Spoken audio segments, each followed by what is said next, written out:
केली कादंबे रवाना रत्ना बेदीरा उपारा बोशा बोधू जाना कालिंदिरा कुले केले कादंबे रवाना रत्ना बेदीरा उपारा बोशा बोधू जाना राधा कृष्ण प्राण मोरा जुगला किशोरा श्यामा गौरी अंगे दीपोचुआ चंदनेर गंधा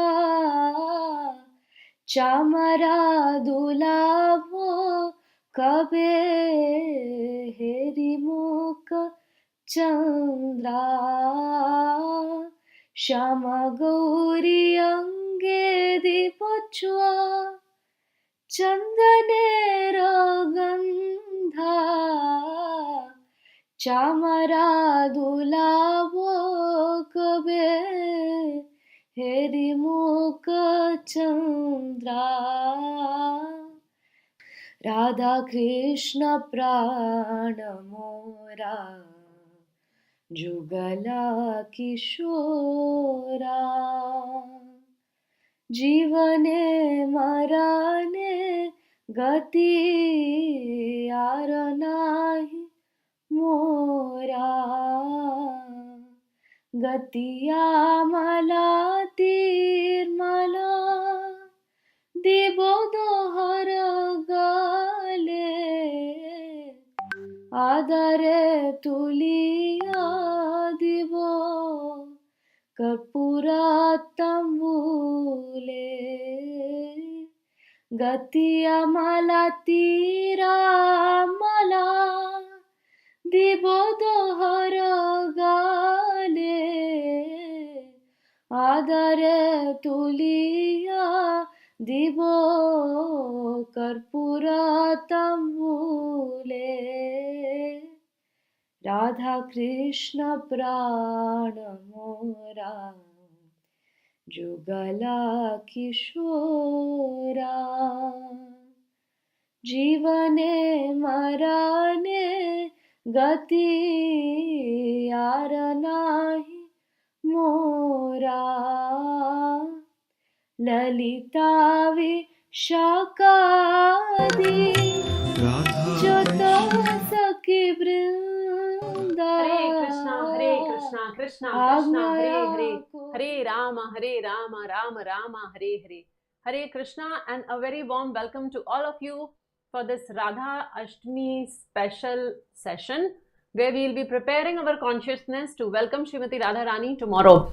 So as we know, Radha Ashtami is tomorrow and this marks the appearance day of Srimati Radharani.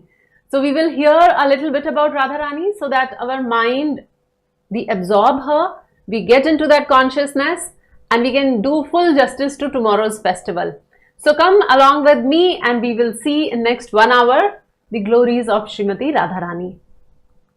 So now today I have chosen a very specific incident from a very, very beautiful book. This book is titled Brihad Bhagavatamrit. So this is one of the scriptures and it was written by Sanatan Goswami, and this has lot of conversation, and especially one particular thing which is very important is a conversation of Narad Muni. So when we come to that, so let's try briefly to understand what is this book Brihad Bhagavatamrit. So as we all know about Srimad Bhagavatam and how Parikshit Maharaj heard Srimad Bhagavatam for 7 days and 7 nights just before he was about to be, he was preparing himself to leave his body. So just after he completed hearing this whole thing of Srimad Bhagavatam, Uttara came to her and she said that I know you don't have enough time. I know you would be leaving soon. But since you have received so much of bliss, so much of nectar, can you give me in just the condensed bliss? So you have received all what you have received in 7 days and 7 nights. If you have to compile it and give it to me, then can you do that for me in like few minutes or like a very short time? So then he agrees, and then what he speaks is recorded as Brihad Bhagavatamrit. So Brihad Bhagavatamrit has two parts. One is Narad Muni is searching for a great devotee, and second is the journey of Gop Kumaras from Govardhan to Goloka.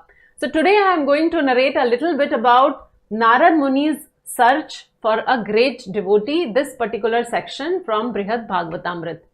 So Narad Muni had this question, he had this desire to discover who is the best devotee of the Supreme Lord. Who is that one person who has received the maximum mercy of Krishna? So with this thought, with this consciousness, he started roaming around and he was just checking out and finding out. So one day he reaches a Brahmana at Prayag. So he finds that this Brahmana, during that Kumbh Mela time, he observes that this Brahmana had also come there and he has brought his Shaligram Shila, and he is very nicely engaged in worshipping the Shaligram Shila. So with all the rules and regulations, he properly worships his Shaligram Shila. And after that, what he does is, he offers bhoga to his Shaligram, and then he distributes that bhoga to everybody who he is able to meet. And he is giving, for all these things, he is giving credit to the Supreme Lord. So Narad Muni was very impressed, and he said that probably you are the best devotee. You are so humble, you are so simple. Your life is revolving around just serving Shaligram, who is not different from the Supreme Lord. So he was very, very happy to meet this Brahman. But when this Brahman hears this, he immediately says, no, there is nothing like me. I am no great person. In fact, if you are really looking for a topmost devotee, then he tells a particular king in South India. He says that king is so amazing and you must go and see him. And then this Brahman said, whatever I am doing is at a very, very small scale, wherein I am meeting just few people and giving them prasad. I am not able to influence so many people. But if you will meet this king of South India, then you would realize that how he is asking all his citizens to follow Krishna consciousness. How every day he is organizing festivals for glorifying the Supreme Lord. How he is busy in chanting the Hare Krishna Mahamantra. So he tells that this particular king of South India is probably the best devotee. So Narad Muni thanks him, and then he continues his journey forward, and then finally he reaches and meets this king in South India.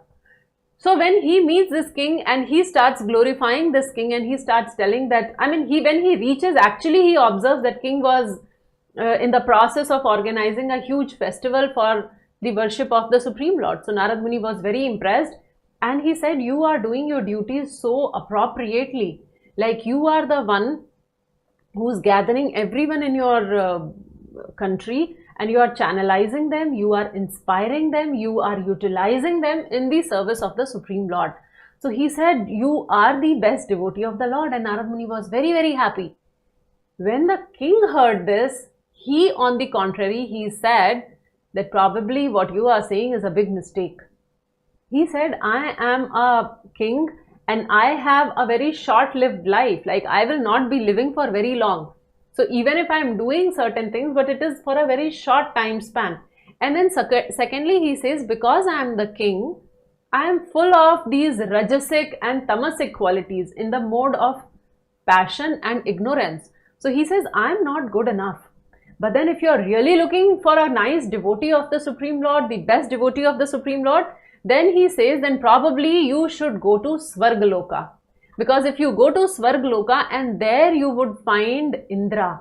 And he says that all the devatas there, they are in mode of goodness. And then this Indra, he is the king of all the demigods. He is the king of heaven. And how wonderfully he is serving his brother Vaman Dev, who is not different from Vishnu himself. So the king convinces Narad Muni that it is not him, but it is Indra who is the best devotee of the Lord. So hearing this, Narad Muni thanks the king, and then he again goes forward and he reaches Indralok. So when he comes to Indralok, he actually sees exactly what this king had told him. So he sees that Indra is there and he is actually busy in worshipping Vaman Dev. So he was very, very happy to meet Indra, and he starts glorifying, Narad Muni starts glorifying Indra. He says that you are so wonderful and you are so glorious and you are serving Vaman Dev directly. So you are the best devotee. When Indra heard this, Indra said, I am always very, very insecure.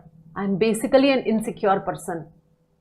Whenever somebody does some homa or yajna or austerity on the earthly planets, then I become so agitated and I tend to stop them and oppose them. So how come I am a better person? And he says that all these demigods, we also keep quarreling amongst each other. We keep cursing the other people. In fact, Indra also describes that how once when Krishna took a parijat flower from heaven, he actually declared a battle against Krishna. So Indra said, what to talk of me? I am just useless. And then he said, and all these demigods also, like how Varuna, one day he kidnapped Nand Maharaj, how Yamaraj, he took away the sons of Sandipani Muni. So all that he started describing, and he said, we are not really good devotees. But if you really want to meet the best devotee, you must go to Satyaloka, where you will find Lord Brahma. And he said that Brahma is the most powerful, and his lifespan is so much that in one day of Brahma, 14 different Indras come. So he says that he is the wonderful devotee. He has directly taken birth from the navel of Vishnu. So who can be more fortunate? And then he says he assists the Supreme Lord in the whole process of creation. So Indra started glorifying Brahma, and Narada thanks Indra, and then he proceeds and he goes ahead and he meets Brahma. So when he sees Brahma, Brahma was sitting on this lotus flower, and he sees Brahma, and then he starts glorifying Brahma. And he said, Narad Muni says that I was looking for the best devotee of the Lord, and I am very, very happy that finally I have found you, I have come here. So Brahma said, you are talking about me, like me as a good devotee. And then Brahma starts talking about himself. So Brahma says that I think you don't remember, Narad Muni, but I was the one who actually stole all Krishna's friends. So there is this Brahma Vimohan Leela in Srimad Bhagavatam where there is that description. So Brahma reminds him that I am the one who actually stole Krishna's friends and gave him so much of anxiety for 1 year. And then he said, I am not even intelligent enough. I keep giving boons to demons like Ravana and Hiranyakashipu, and then they become so proud and they do all these nasty things. So he said, I am nowhere close to a good devotee. And then he said that I may live for 100 years, and in my one day 14 Indras may change, but then still I am not eternal. I die after 100 years. I mean 100 years of his calculation. So he said, even I die. So he said, so I am also not permanent.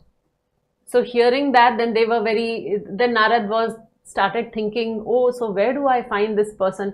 Then Brahma suggested, if you are really looking for the wonderful devotee of the Lord, you must go to Kailash. You will find Lord Shiva there. And then Brahma starts glorifying Lord Shiva. So he said that how Lord Shiva is constantly meditating on the Supreme Lord. He is constantly meditating on Vishnu, and that is why one of his name is Shankar. So Shankar, the name he gets because he constantly meditates on Shankarsan, or an expansion of Vishnu. So he says, and then Shiva is so humble also that he smears ashes all over his body. He wears a garland of bones. And all this he does, why? Because he wants to give mercy to people who are in Tamogun also. So he has such a compassionate heart. He is such a humble personality. So he is the one who must be worshipped. So who is the best devotee. So he said, so if you want to meet the best devotee, you must go to Kailash. So Narad Muni thanks Brahma, and then he further goes ahead and he reaches Mount Kailash. And when he reaches Kailash, he sees that Lord Shiva is actually sitting in meditation. He is actually meditating on Krishna or Sankarshan. So he becomes very, very happy and he starts praising Lord Shiva, and he says that how wonderfully you are giving the mercy to the most fallen people. How those people who are not at all interested in coming to the Supreme Lord, you are giving mercy to them also. You go to crematoriums and you help people there also. So he starts glorifying and he says, I am so happy that I have found the best devotee of the Lord who has received the maximum mercy of the Supreme Lord. So when he tells that to Shiva, Shiva starts speaking. And Shiva says, I am actually in charge of Tamogun. And I fought with the Supreme Lord. So then he starts telling the pastime of Aniruddha and Usha. So like how Aniruddha wanted to marry and then Shiva had to come and Shiva fought with Krishna. So that whole detail Shiva describes there. And then Shiva says that in fact I sometimes go to the material world and I preach Mayavad philosophy. So he says, so that way I offend the Supreme Lord. So I am not at all a good devotee. And then Shiva starts glorifying and mentioning that if you really want to meet the nice devotee, then you must go to Sutala Lok. In Sutala Lok, you will find Prahlad Maharaj. So Prahlad Maharaj, who is Prahlad Maharaj? He is a son of Hiranyakashipu, if we remember. So he starts telling that you go there and you will find Prahlad Maharaj. And Prahlad Maharaj is such a wonderful devotee that to protect him, the Supreme Lord himself appeared. So he says that just a small boy, and just to protect that small boy, the Supreme Lord himself had come. So you can understand the fortune of this boy and how much devotion this boy has. And then he starts further glorifying Prahlad Maharaj, that how when Nrsimhadev offered him that you can ask for any benediction, whatever you want, I am ready to give you, dear Prahlad. And on that Prahlad Maharaj said, I do not want anything, all I want is devotional service. So he said, so that is glorious. A 5-year-old boy and he's just asking for devotional service. Who can be more exalted than him? So if you want the best devotee, you must go to Sutala Lok and meet Prahlad Maharaj. So again Narad Muni thanks Lord Shiva and he starts traveling towards Sutala Loka, and then he reaches and he finds Prahlad Maharaj. So when he sees Prahlad Maharaj, he starts glorifying first Lord Nrsimhadev, and how Nrsimhadev, just because Prahlad said that if he is like Hiranyakashipu asked him that if your Lord is in this pillar, and just to fulfill that statement of Prahlad, that when Prahlad said yes, he is there in this pillar, so Nrsimhadev actually came out of that pillar, and how he personally protected and saved Prahlad Maharaj. So Narad Muni started describing all those things and Narad Muni started praising Prahlad Maharaj. So when all this happened, Prahlad Maharaj said that I am remembered only for remembering the Supreme Lord. Because if you remember Navavidhi Bhakti, 9 devotional services, so Smaranam, the example we give is of Prahlad Maharaj. So he said, I am just focused on remembering the Supreme Lord, but I never got a fortune to serve the Supreme Lord, to do something for the Supreme Lord. I would just think of him, that's all. I have not much personal association with the Supreme Lord and I don't serve him. So then he said, Prahlad said that that person is fortunate who have lot of personal association with the Supreme Lord and who has done services to the Supreme Lord. And then he says, so according to me, the best devotee is Hanuman. He said, we all know how Hanuman was constantly associated with Lord Ramchandra, how he helped in finding Mother Sita, how he helped him in making that bridge, how he helped him in getting that Sanjeevani booty for saving Lakshman, how he carried Lord on his own shoulders, how he fought bravely for the Supreme Lord, how he burned the entire Lanka just to establish the superiority of the Supreme Lord. So he said that if somebody who is doing in action the devotional service, then that devotee is Hanuman. So he said, if you want the best, go to meet Hanuman. So again here Narad Muni thanked him and he further proceeded and he meets Hanuman.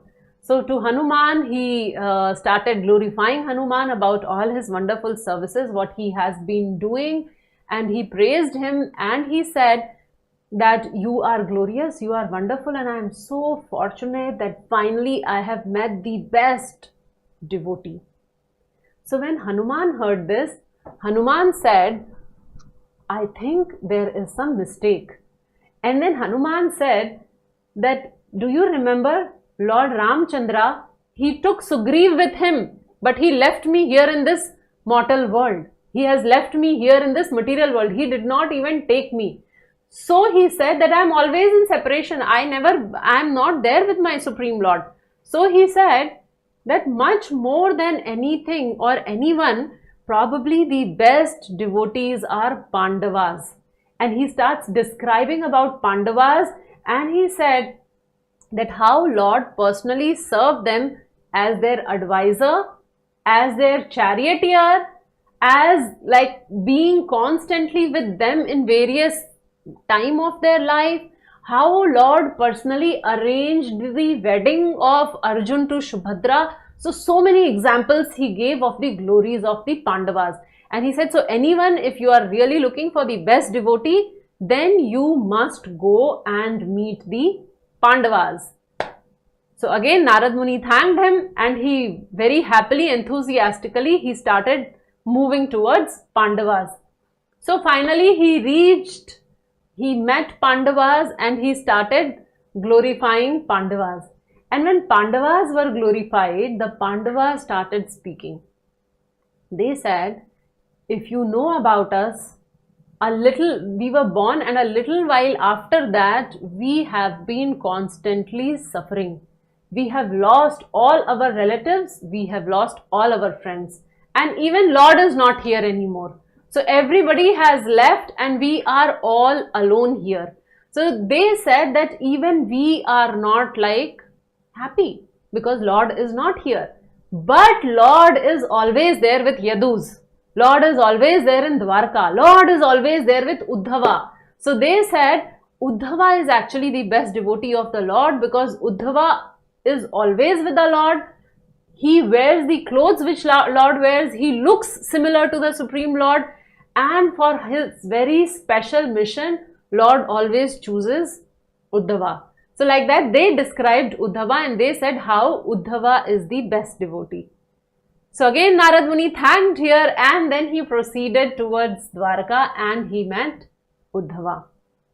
So Uddhav, if we know that Uddhav is that one person who was sent to Vrindavan by Krishna. So when Krishna was in Dwarka and Uddhav was sent, Uddhav is his very close friend, his cousin, his consultant, his minister, everything. So Krishna sent Uddhav to Vrindavan to see how people are doing there. So that is what the special mission they are talking about, that Krishna sends Uddhav for all his special missions. So anyway, so here Narad Muni met Uddhav, and he started describing the glories of Uddhav. And hearing that, Uddhav said, if you really want to meet the best devotee, I am not one of them. And then he started describing. So he said one particular event which had happened, that when Krishna was in deep sleep one day, and in his deep sleep he was calling out Radhe, Radhe, Gopi, Radhe, Lalite, Vishakhe. Like that he was calling out different names, and he was not waking up. So when this happened, and all the Yadus were lamenting as how to bring back Krishna, how to wake him up, what to do. So then it was suggested that a whole new Vrindavan is made. So a replica of Vrindavan was made in Dwarka, and then Krishna was taken there. And then when Krishna woke up there, when he reached there, then he woke up, and then he realized that he is in Vrindavan, and then he was very, very ecstatic. And at that time Balaram entered, and then he explained everything to Krishna as how he was in deep sleep, calling out gopis, calling out Radharani, and he was not waking up. And this is what they have done. And then he reminded Krishna of his duties and said that you are the ruler here. You are a Kshatriya. You are no more a cowherd boy. So you are in Dwarka. So like reminding him, they took him back to Dwarka. So the whole point Uddhav was making here is that the best devotee, if you want to find the best devotees of the Supreme Lord, the best devotees are the Vrajvasis. And among those Vrajvasis also, the top class devotees, the best of the best of the best are the gopis of Vrindavan. And then he started describing that how these gopis of Vrindavan are constantly absorbed in Krishna's thought. They actually constantly, their only one point meditation is Krishna. In fact, it is described that Krishna never leaves Vrindavan, because Krishna does not have a heart to leave Vrindavan, because Krishna cannot leave these gopis. So gopis, though externally to our eyes we may feel that Krishna is not there in Vrindavan, but for gopis Krishna is constantly there, because their thoughts are completely saturated, situated, absorbed in Krishna. So that is how gopis are the topmost devotees of the Supreme Lord, and they are the epitome of Vipralambha Bhav. Vipralambha means union in separation. So they are separated externally, but completely united emotionally, mentally, spiritually. They are completely and always united. And all these gopis, my dear devotees, are headed by Srimati Radharani. So we can understand the importance of Srimati Radharani. So this was the time when finally Narad Muni concluded that the best devotee of Krishna is none other than Srimati Radharani.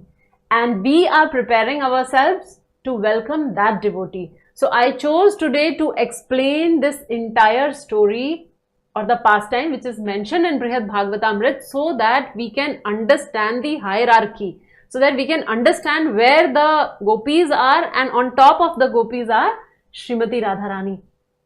So now, what makes them so special? What makes them so wonderful? So the point is that there are two types of devotees. One type of devotees, they think about Krishna.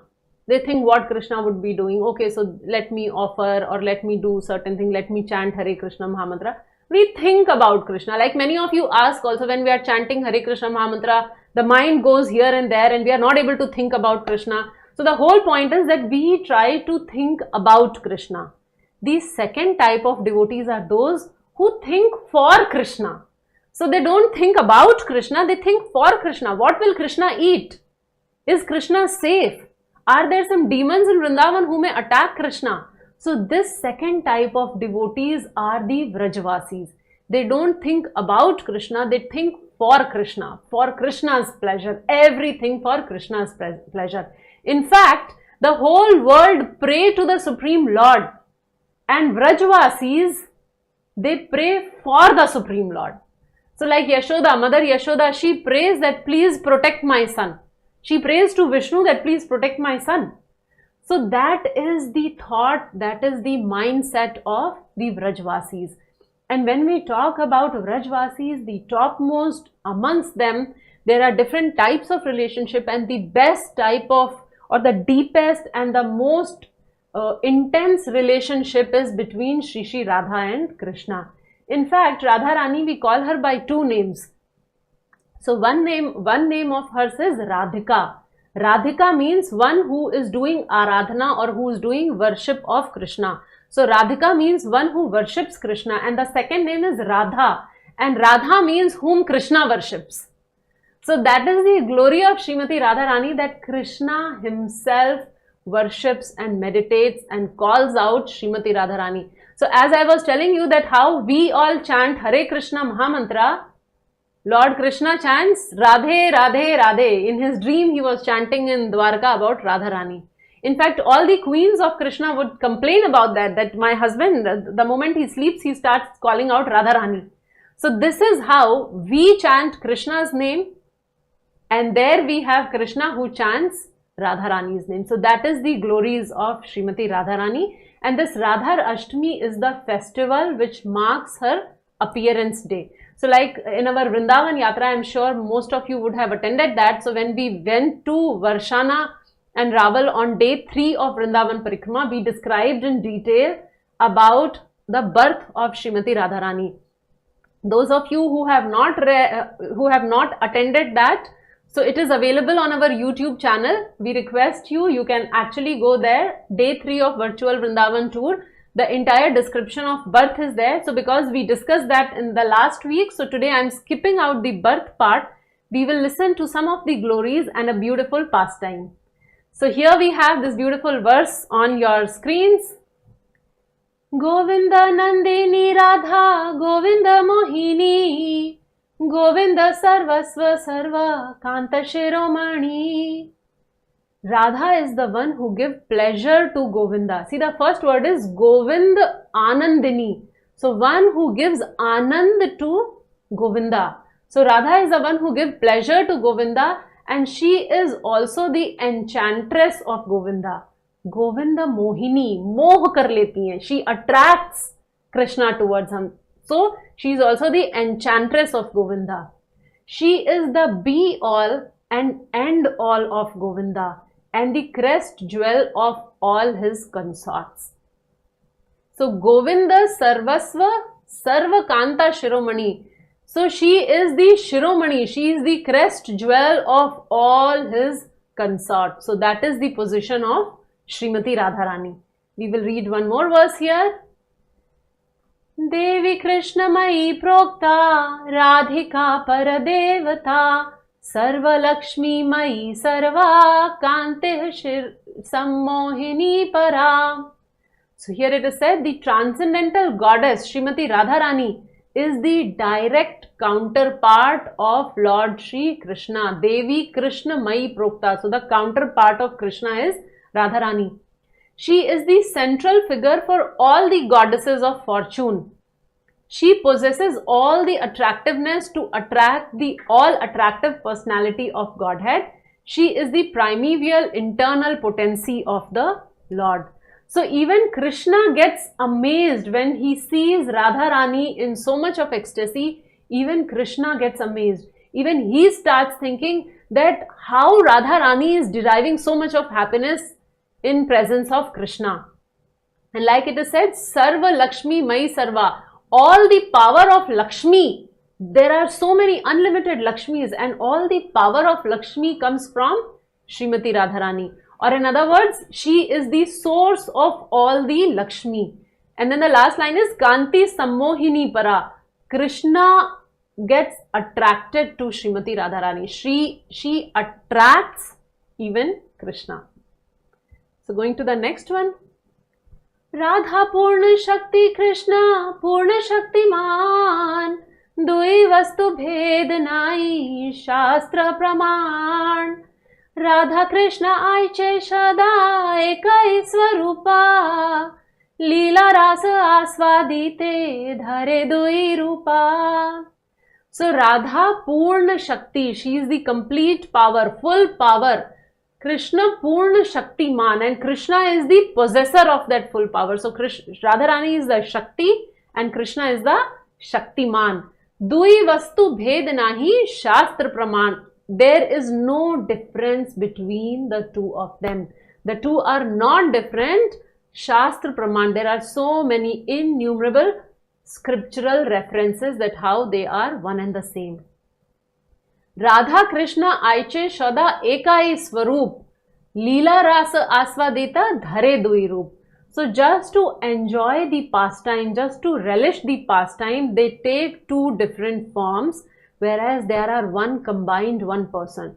So Shakti and Shaktiman, they are actually one. There is no difference between Shakti and Shaktiman, but here they have taken two forms. So Srimati Radharani, the whole purpose of her existence is to give pleasure to the Supreme Lord Krishna. So that is what she is up to. Her only role is to give pleasure to Krishna. So going further, there are unlimited pastimes of this divine couple, Shri Radha and Krishna, and all these pastimes, when we keep hearing repeatedly, we can actually reach at a position that it starts getting enacted within our heart. Then the time comes that we do not have to take any special efforts to concentrate and to focus, but it flows automatically. And so that is the condition of the advanced devotee. So we are the sadhakas, we are practicing, but ultimately we are expected to reach at such a position if we continue practicing, if we do our sadhana nicely. So there are advanced devotees who describe these pastimes for our welfare, so that we can meditate on that, and then it becomes very easy, because our mind is very chanchal, it keeps going here and there. So when we hear about these pastimes, then we can focus more on this Radha Krishna pastimes and everything. So similarly, there is one great devotee, his name is Kavi Karnapurna, and he has written a wonderful book called Anand Vrindavan Champu. So what I am going to describe now is a very sweet incident, and this is from Anand Vrindavan Champu. And so I chose this particular Leela to discuss today. So the one part of my session was about the glories of Srimati Radharani, and the second part we will be seeing a little bit of Leela. So now, proceeding further, so there was a day, like as we discussed, Radharani was in Barshana and her parents. So here you see in the picture we have Vrishbhanu and Kirtida. So Vrishbhanu and Kirtida, they started planning. Actually, what has happened is Vrishbhanu, once he was visiting Nanda Maharaj for the birth celebrations of Krishna, and he saw that it was such a detailed festival, and so many things were organized so wonderfully. So Vrishbhanu Maharaj got this desire that one day I will also organize such a festival in my place, and I will invite Nanda and Yashoda with their family. So finally Vrishbhanu decided that time has come and I will organize such a festival, and let me invite Nanda Maharaj with his whole family, and we will feed them nicely, and we will do something on the lines of what Nanda has done, Nanda Baba has done. So they started planning for that. So he consulted with his wife Kirtida that this is what I am planning. I am planning to invite them tomorrow, and are you ready for that? And then Kirtida was very happy when she heard that, and he said, yes, we will go ahead and we will do that. So there is this girl you see in the picture, her name is Sucharita. So Sucharita was an assistant there staying in the house. So Sucharita was told to go, Vrishbhanu said to go and find out Srimati Radharani and tell her about this special festival, and tell Radharani to cook some exquisite preparations tomorrow, because Nanda Baba would be coming and we want to cook very elaborate feast. So actually Radharani is an expert cook, and we have discussed in, I think during Vrindavan tour, how Durvasa Muni has blessed her that whatever she will cook, if a person eats that, then he'll not fall sick and he'll have a very long life. So keeping that in mind, and because Radharani was a super excellent cook, so Vrishbhanu told Sucharita to go find out Radharani and tell to start preparations, because tomorrow there is this big day. So they were all very happy, and Sucharita goes and searches, and then she finds, so she discovers that Radharani was there with her two friends. One, her name is Vishakha, and second is Shama. So she finds Radharani with Shama and Vishakha, and she describes, and she says that your father wants you home and you start preparation now itself. And before Radharani could say anything, actually Sucharita said, you please don't dally these things. I am waiting here. Unless you go home, I am not leaving this place, because this is very, very important. And then when she looked at Vishakha, she said, you can call your friend also, your friend Lalita, who's otherwise she gives some excuses and she doesn't come up. So give up all your laziness, come and cook for Nanda, Yashoda and the whole family. So this is how they were informed. And then Radha, Vishakha, Lalita, everybody was like super thrilled. They were so excited, because this was for the first time that Radharani was getting an opportunity to serve Krishna, to cook for Krishna. So she was very, very happy. So they all reached home, and the moment they reached home, Vrishbhanu saw them, and then first she paid obeisances. So Vrishbhanu smelled her head. Like if we read these scriptures, it is described that generally when the juniors, they touch the feet, the elders, they smell the head and give the blessings. So this is the culture. So he smelled her head, and then he said, are you ready for it? Are you interested in this cooking? And then she was like, yes, yes, father. And then he started telling, I have procured all the ingredients. He said, I have been planning for this event for such long time. I have everything stocked up in the store. So go and check the storeroom and find out if everything is there. And just in case if something is missing, then tell me immediately and I will arrange for that. So Radharani along with her Sakhis, they go to the kitchen. Sakhis means friend, for those of you who don't know. So Radharani with her Sakhis go to the kitchen. She pays obeisances to Kirtida. Kirtida is her mother. She takes her blessings and then she starts arranging the things for the cooking. So the menu planning and the ingredients and everything. So they start working on it. So after that, simultaneously what happened is, Yashoda sends another messenger, Kirtida sends another messenger to Yashoda to inform her about the upcoming festival. So she tells, I mean, if you will read this portion of Anand Vrindavan Champu, everything is so beautifully described. So there is a message. So she is addressed that Yashoda, your name Yashoda means you spread yash. Yash is opulence. So you spread yash or opulence to everyone. So in both the kul, which means that the house where you were born and in the house where you were married, both the kul you have spread so much of opulence. So we also request you to come over to our place because your presence will bring some yash to our house also. So like this, messenger went and she told everything. So the invitation was there and Yashoda happily accepted the invitation and she started waiting for Krishna. Let Krishna come and I'll talk to him. So in a while, Krishna came along with all his cows and friends. The whole gang arrived. So Yashoda said that, look Krishna, tomorrow we have such an invitation. We have to go to this house. We have to go to Vrishbhanu's house. So don't go to the forest tomorrow because we are going to other people's house. So you can tell your friends that you are not coming to the forest.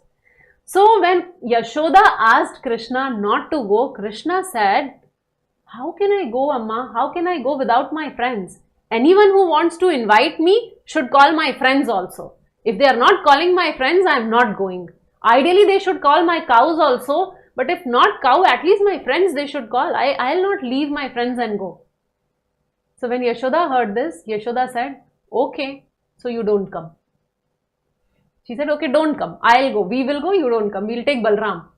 And then Krishna started feeling, oh my God, I'm missing out this opportunity. No, I have to go, I have to go. So she said, okay. He said, okay, Amma, because you are saying so much, okay, one day I will compromise.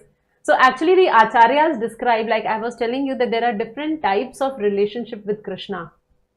So there is Dasya or servant, there is Sakhya or friend, there is Vatsalya or parental, and there is Madhurya or like a lover.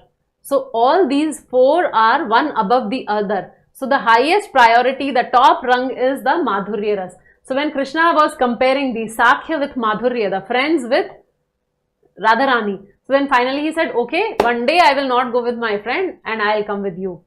So then Krishna, Balaram, everybody got ready. So Krishna, Balaram, Rohini, Nanda, Yashoda, they were getting ready. But then Krishna said, okay, at least two of my friends you please allow, because Krishna has lot of friends, but two are very, very dear to him. So he said, I want Subal and Madhumangal to come. I will not go without Subal and Madhumangal. So then they agreed, ki, okay, you can take two of your friends, few friends can come, not an issue, and we will go.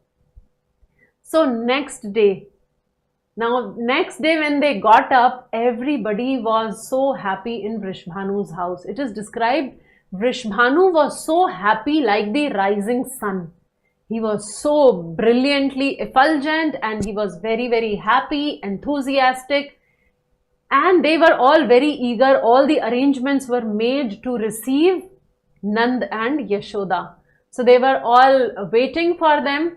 And when the Yashoda was like at the city gate itself, the messengers met and they had sent a message to be read at the city gate. So there itself they were given a message that even Saraswati cannot properly describe your wonderful nature of paternal love. So that was how they greeted Yashoda, and then they requested Yashoda and your family, you are coming to our house and we would be relieved of all the inauspiciousness. So Vrishbhanu's family, complete family, was eagerly waiting for the royal reception.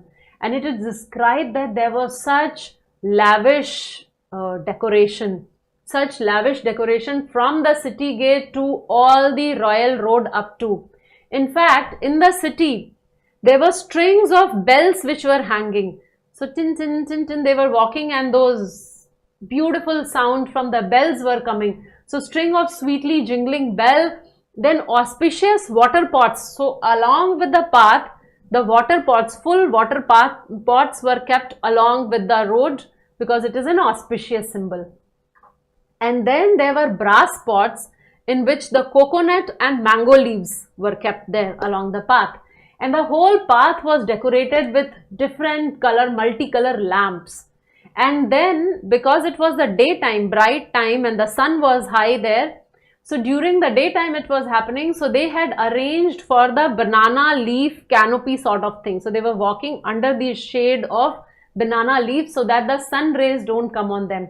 And then beetle trees were there, because again beetle trees are very auspicious. So beetle trees were there on both the sides, and music from kettle drums and mridanga was playing. And this is how Nanda and Yashoda with their family, they enter to Vrishbhanu's palace. And the moment they enter, first, actually it is described, first Krishna walked in and Vrishbhanu embraces Krishna, and then others started following in. And then there were proper rooms given to them, proper seating facility, and then they were taken to their rooms, and there were servants helping them to take bath and for massaging their body and all. So it was properly taken care of that the guests have arrived. So let them like relax and refresh, and then we will attend them. So this whole detailed explanation is there. And yes, I could see that some of you are writing about the beautiful pictures. So one of the devotee has personally taken effort to draw all these pictures. Her name is Vrajbhumi Devi Dasi, and we are very grateful to her for making this whole pastime a beautiful, colorful journey for us. So she has drawn all these pictures. So going further and see what happened. So they were all refreshed. And after refreshing, Mother Yashoda straight goes to the kitchen. So Yashoda reaches kitchen. Yashoda goes to the kitchen, and then she starts like observing. So it is described there were countless pots. There were countless preparations. And Srimati Radharani was sitting, and still she was making few items. So many varieties. And it is described that how Yashoda says that the items what you have cooked, they are tasty, they are beautiful, and they are fragrant. In fact, they are amazing delicacies. So many varieties. And actually it is said that for food, the first thing is the aroma should be very attractive. Because we start feeling hunger when we start like, when the aroma reaches our nostrils, and then automatically it acts as an appetizer. So first thing for the food is it should smell good. Second thing for the food is that visually it should be attractive. So sometimes we don't even try eating that food which doesn't look good. So second thing is vision should be, by vision it has to be attractive. And then the third is when we touch the food. For example, if we are touching the rasgulla and the rasgulla is not soft, we would dare not eat it also. Like if the rasgulla is like hard like a vada, then who would eat that rasgulla, right? So the touch should be appropriate, that hard things should be hard and soft things should be soft. So aroma, vision, touch, and lastly comes the taste. So all these three things, if it is attractive, then only a person would feel like tasting. So Radharani, what she has cooked, it was complete in all these parameters. So Yashoda starts describing, and Yashoda starts feeling so happy. Yashoda says that I am delighted just by seeing, just by the sight of this, I am delighted. And then she starts describing Srimati Radharani. So she says that you are the ripened fruit of Vrishbhanu's piety. She says Vrishbhanu, King Vrishbhanu has done so much of pious deed that as a result you are the fruit. which he has got. And then she says, you are the rare jewel of best qualities. Beautiful creeper. She says, you are like a beautiful creeper of sandalwood. You are such beautiful flower from Nandakannan garden. So like that, she goes on and on glorifying Srimati Radharani. And Radharani was feeling so shy and embarrassed, and she was like just fidgeting in her place, and she didn't know what to do and how to talk and what to say. And Yashoda, in that time actually, Kirtida walks in the kitchen. So Yashoda turned towards Kirtida and she starts asking, why did you ask this small girl to cook so many items? Generally the housewives, they cook the items, and you have asked your young little daughter to cook so many varieties. Why did you do that? So Kirtida said, actually she is cooking on her own. Kirtida said that her father told her to cook few specialty items. And then Kirtida says that whatever you see here are just the special items. Otherwise, the bulk cooking is happening in other kitchen also. So Kirtida said, I and others are already cooking somewhere else. And these unlimited, countless items are just these special items what Radharani has cooked on her own. So they just start talking, and then there were these Sakhis also. So Shama Sakhi was there, Vishakha, Lalita was there. So when Yashoda saw Shama, she said, oh Radha and Sham, your pair is very nice. So actually she was hinting towards this Shama Sakhi. But then it sounded as if he's talking about Sham Sundar Krishna. So Radha went even more, like she was even more embarrassed, and she turned all pink and she was blushing profusely because she was reminded of Sham Sundar Krishna. So this was going on, and then Yashoda said, okay, so the cooking is over. Now what about serving? So Rohini was also there. So Yashoda said Rohini is an expert in serving. So Rohini can guide how the serving has to happen, and Radha and her friends can serve people who are sitting in the veranda. So actually there was a gem-studded veranda where there was proper elaborate arrangement for Nanda Baba and Krishna, Balram and his friends to sit there. So Yashoda said that Radharani with her friends can serve there. So Radharani spoke her first few words, and she said that I will serve Mother Yashoda inside and let my friends go and serve outside, because Radha was feeling so shy going in front of Krishna. So she was like, I will be here and my friends can go and serve outside. And then the friend said, actually Mother Rohini can serve outside and we will be serving here only, we will be here only. So on that, Yashoda looked at Radharani and said that for a woman, it is not only important to learn how to cook, it is equally important to know how to serve. So come, you have to serve and I will teach you how to serve. So like that she authoritatively said, and then she walked out. So then Radharani was left with no option but to serve Krishna, and she was feeling all the more embarrassed because she had to serve Krishna in presence of all the elders with all eyes watching her. And it was no secret, like everybody in the village actually wanted Radha and Krishna to be united. So they would keep talking things like that. So she was very, very embarrassed, but then finally she came out to serve. So as you see here in the picture, so here we had Nanda Baba sitting, on one side Krishna, on the other side Balaram, and next to Krishna is his friend Subal and Madhu Mangal. So all five of them were sitting there for honoring Prasad.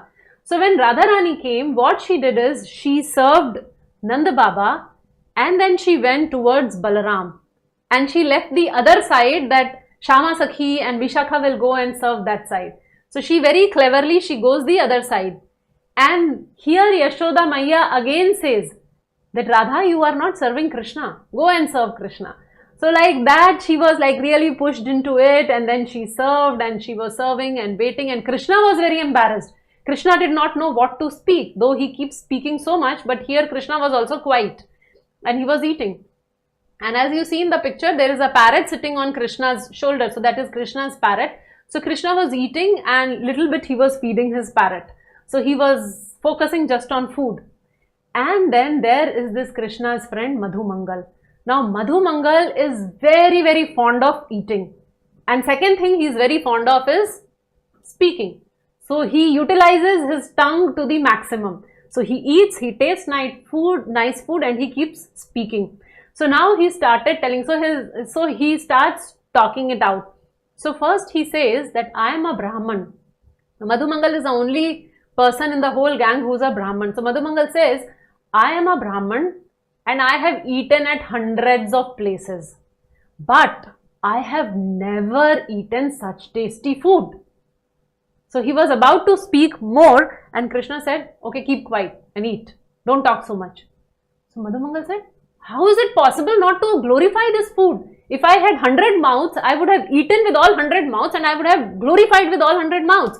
And I am so anxious that what will I do when I'll never get such tasty food again? I am so anxious also. So Madhu was saying that I am very happy because I get such a good food, and I am very anxious about what will I do next, because otherwise I will not get such a good food. So he was talking.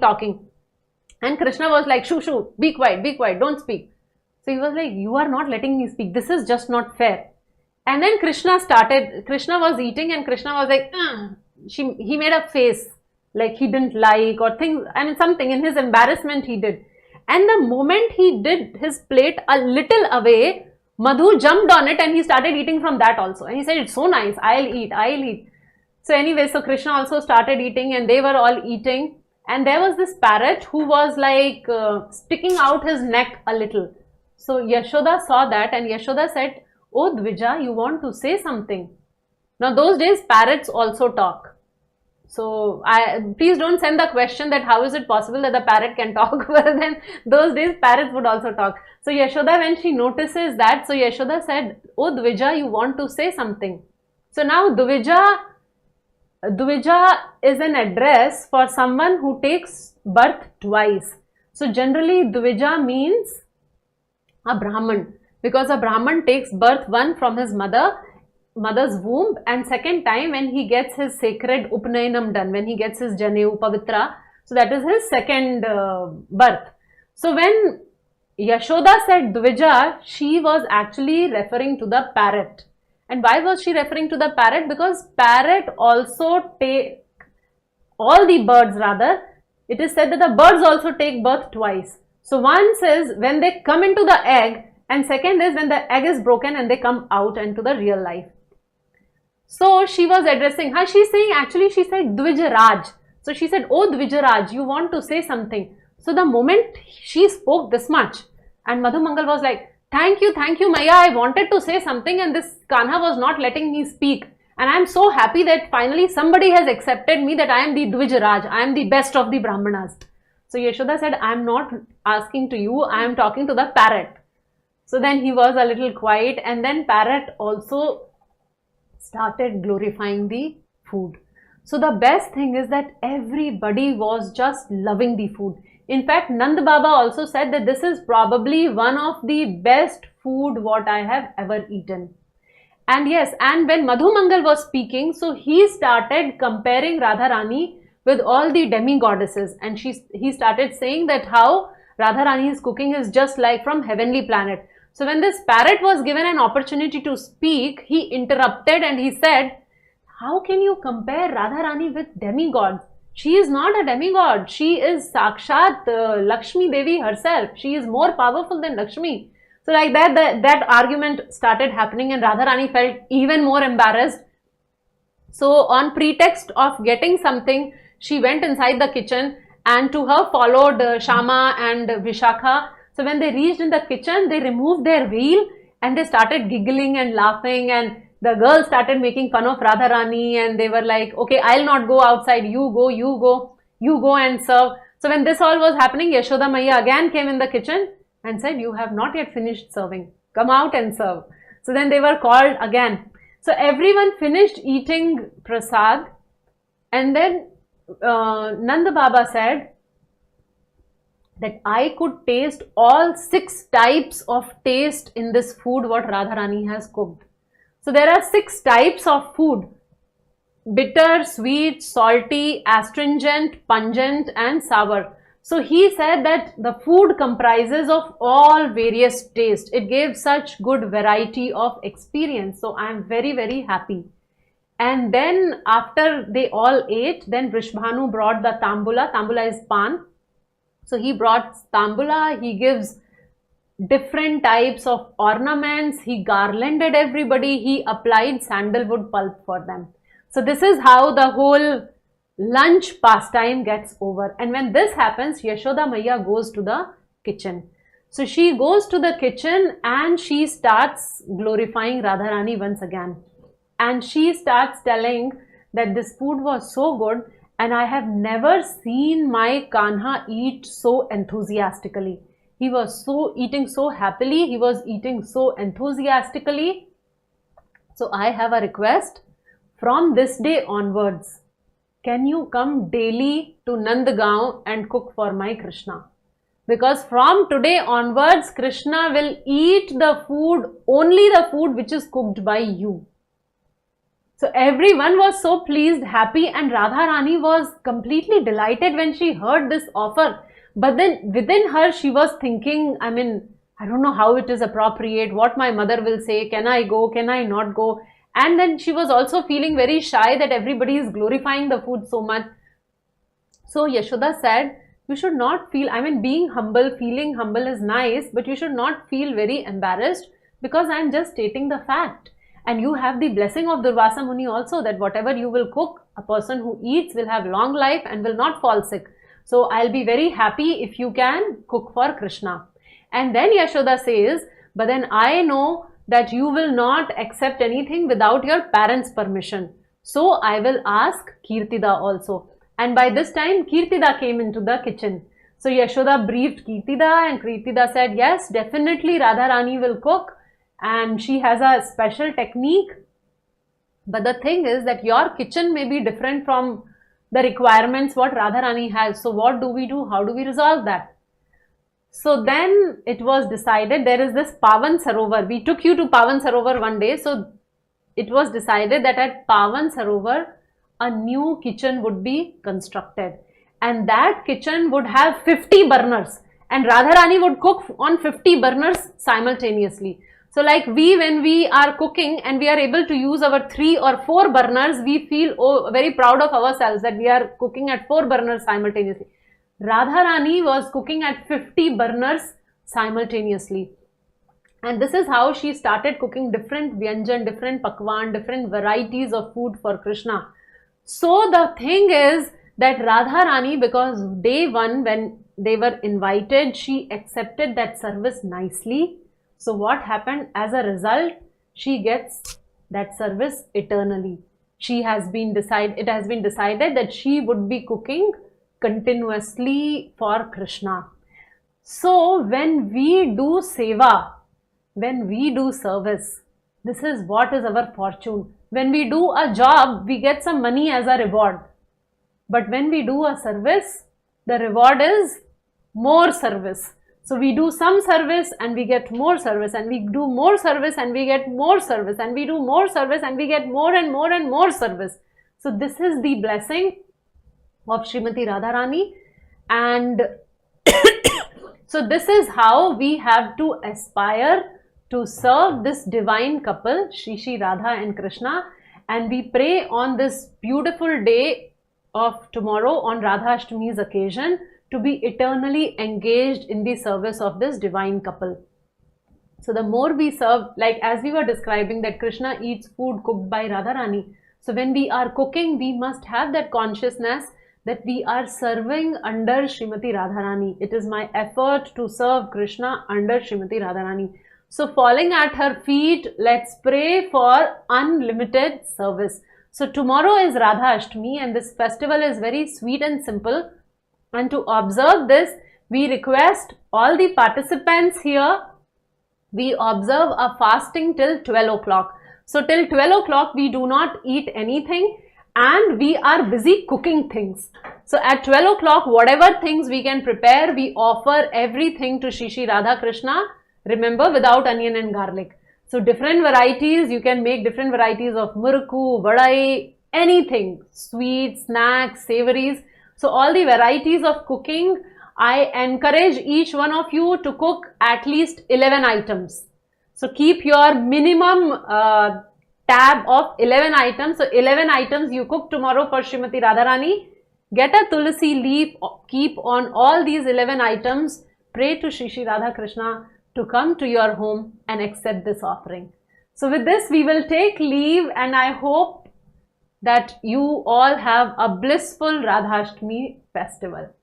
So thank you all very much. Hare Krishna. Jugal Kishore